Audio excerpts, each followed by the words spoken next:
اور اس قسم کی چیزیں جو ہیں باقی پیتل، تانبا، لوہا اور کانچ، شیشہ، اس طرح کی چیزوں پر گرد و غبار کا ہونا ضروری ہے، تب جا کے اس کا تیمم جائز ہوگا۔ گرد و غبار بھی پاک ہونی چاہیے، پاک گرد و غبار، پاک صاف، اس سے وہ تیمم کرے گا۔ بہرحال جب اس نے وضو پہلے سے ہے یا وضو کر چکا یا تیمم کی صورتحال پیش آئی تو تیمم کر چکا، پاکی اس نے حاصل کر لی، اب ہے نماز کا مسئلہ۔ تو نماز کا مسئلہ اس طرح ہوگا کہ بہتر یہ ہے کہ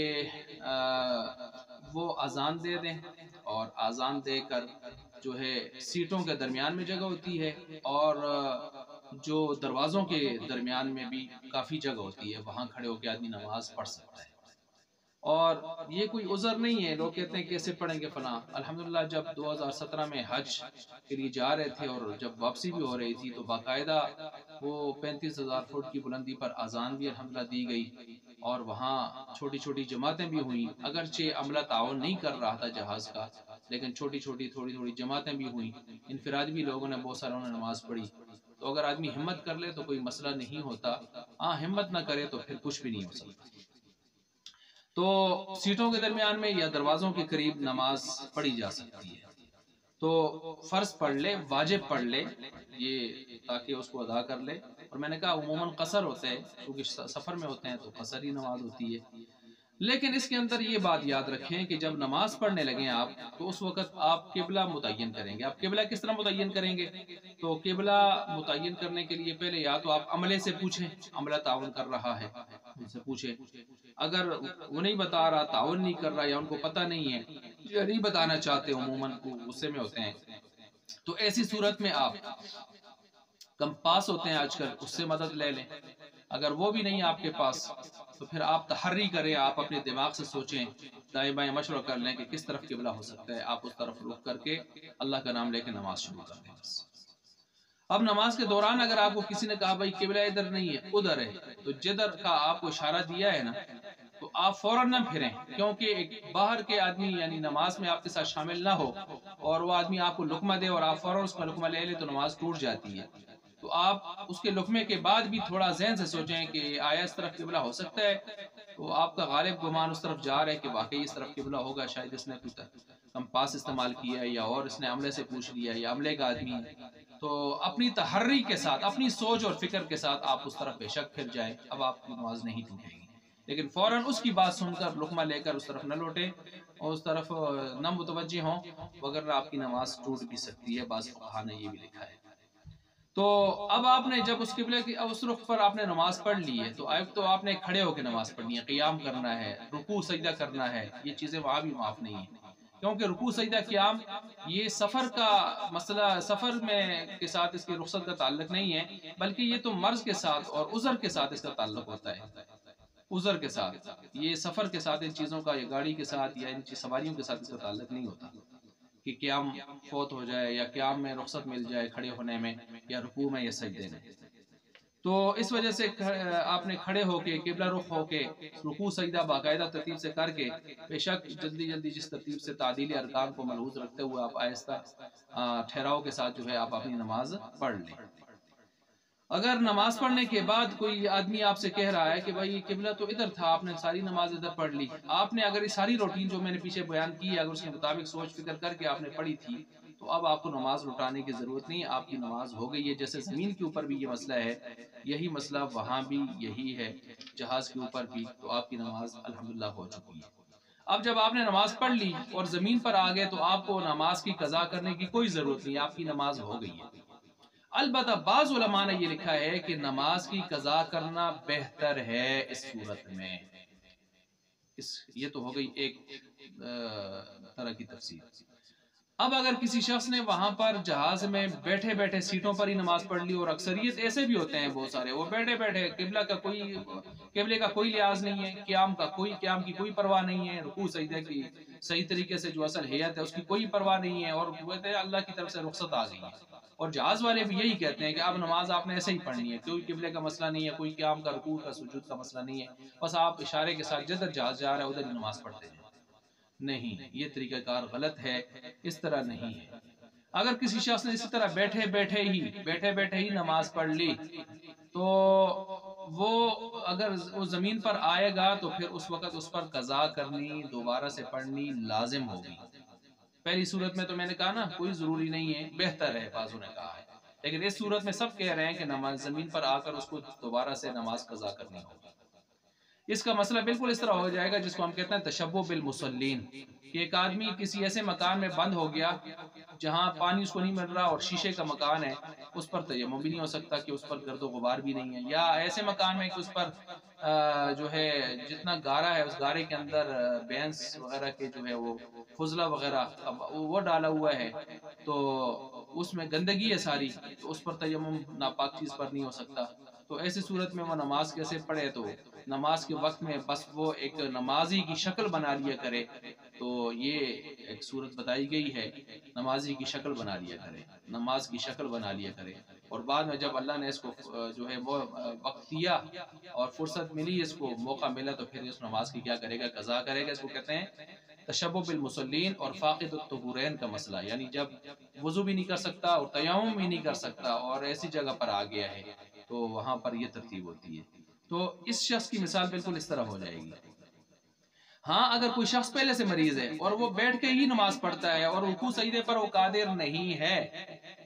وہ پہلے سے ہی اسی طرح مریض ہے، تو وہ جہاز میں اگر ایسے بیٹھا ہے تو وہ اگر قبلہ رخ متعین کر کے بیٹھے بیٹھے نماز پڑھتا ہے تو اس کے لیے جائز ہو جائے گی نماز، کیونکہ وہ ویسے بھی مریض ہے نا،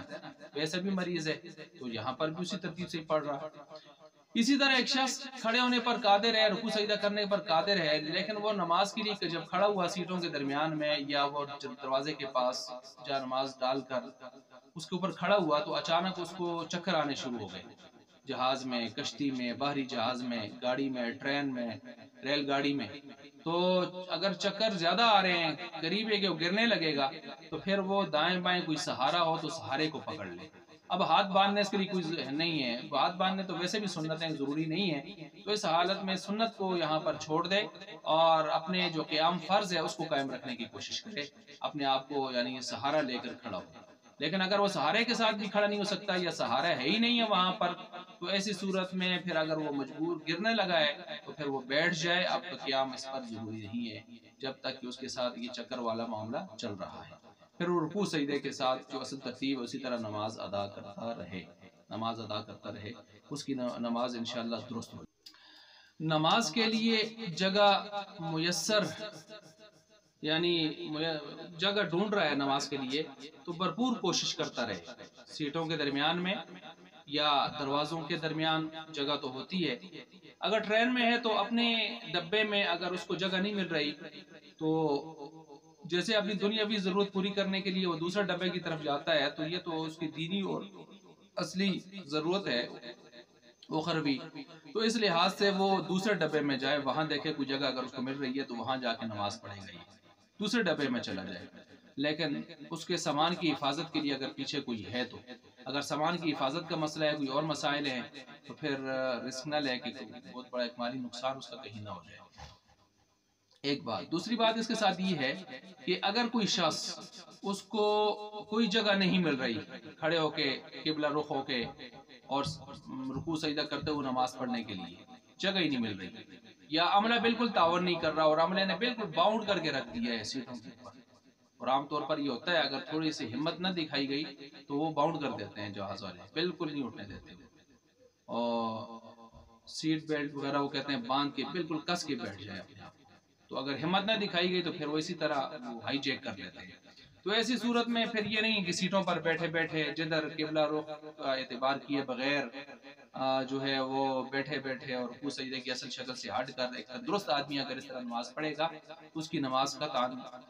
جو ہے وہ ٹھیک، یہ طریقہ کار پھر اس طرح نہیں ہے، اور پھر اس کو کیا کرنا چاہیے؟ اس صورت میں نماز کو مؤخر کر دینا چاہیے،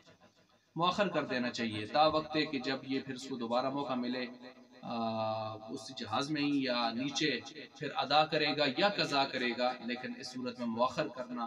اب اس کے لیے گنجائش ہے، اب یہ گناہگار نہیں ہوگا کیونکہ اس نے اپنے ممکنہ حد تک کوشش کی تھی لیکن اس کی کوشش کارگر نہ ہوئی، مؤثر نہ ہوئی۔ یہ تو ہوا اصل مسئلہ جہاز میں نماز پڑھنے کے اعتبار سے۔ اب یہاں پر ایک دو اشکال ہیں، میں ان کے اشکالات کو آپ کے سامنے رکھ کر جواب دینا چاہتا ہوں۔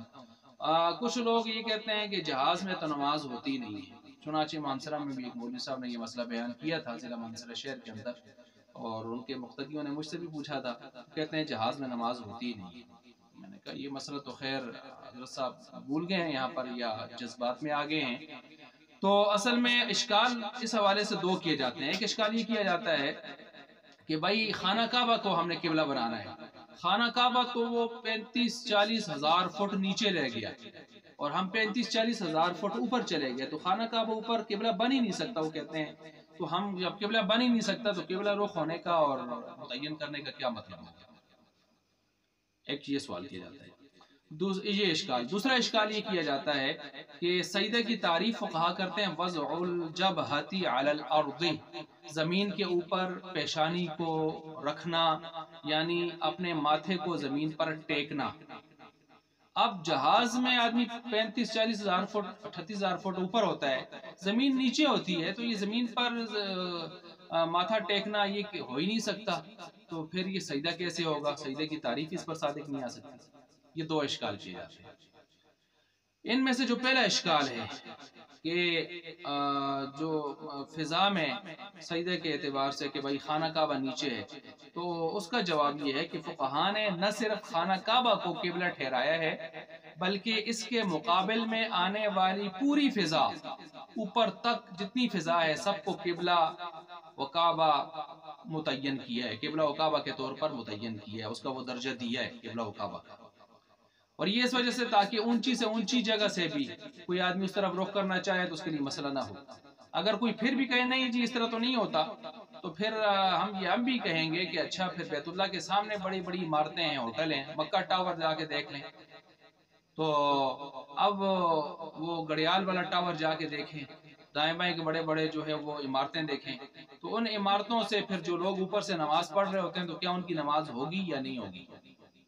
وہاں بھی تو بیت اللہ کتنا نیچے ہوتا ہے، تو اس کے بارے میں آج تک کسی نے اختلاف نہیں کیا، عرب و عجم میں کسی عالم نے بھی۔ جب ان کی نماز درست ہے اور خود بیت اللہ کی مسجد حرام کی اوپر کی جو چھت ہے، آخری ٹاپ چھت، وہ بھی بلندی پر ہے، یعنی بیت اللہ سے کچھ فٹ بلندی ہے، تو اس پر بھی نماز آج تک کسی نے اعتراض نہیں کیا، تو وہاں سے بھی ہوتی ہے۔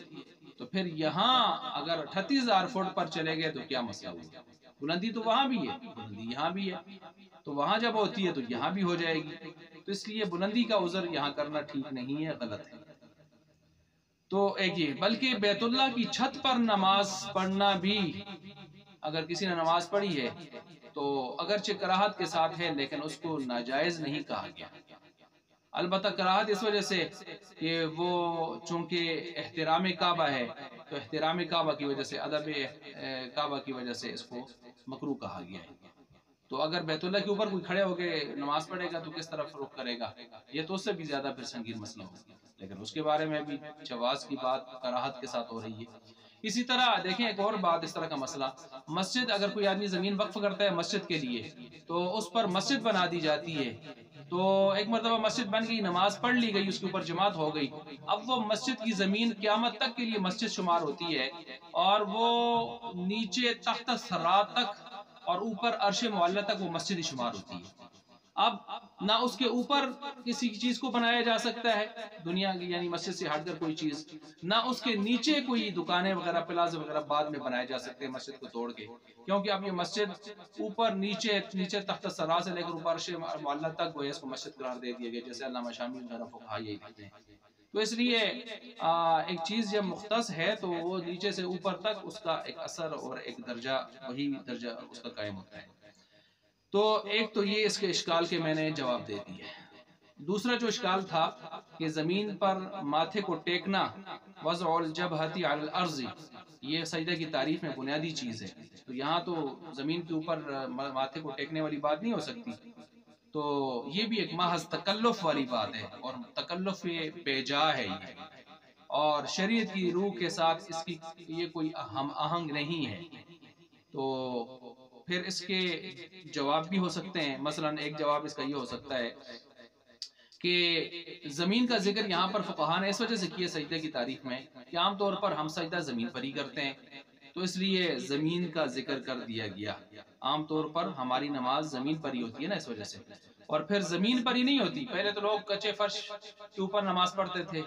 گرمیوں میں تو چلے ہم بھی فرش کے اوپر نماز پڑھتے ہیں، لیکن وہ فرش ہمارا ٹائلیں وغیرہ، ماربل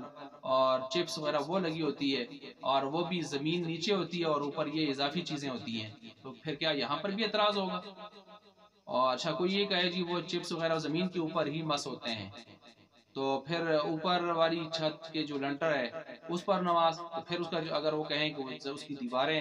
اس کی بنیادیں نیچے زمین کے ساتھ ٹچ ہوتی ہیں، تو اس وجہ سے یہ بھی دیکھیں خام وہاں کی بے جا تکلفات. جب سوال ہی اشکال ہی بے بنیاد سے ہے نا، اس کے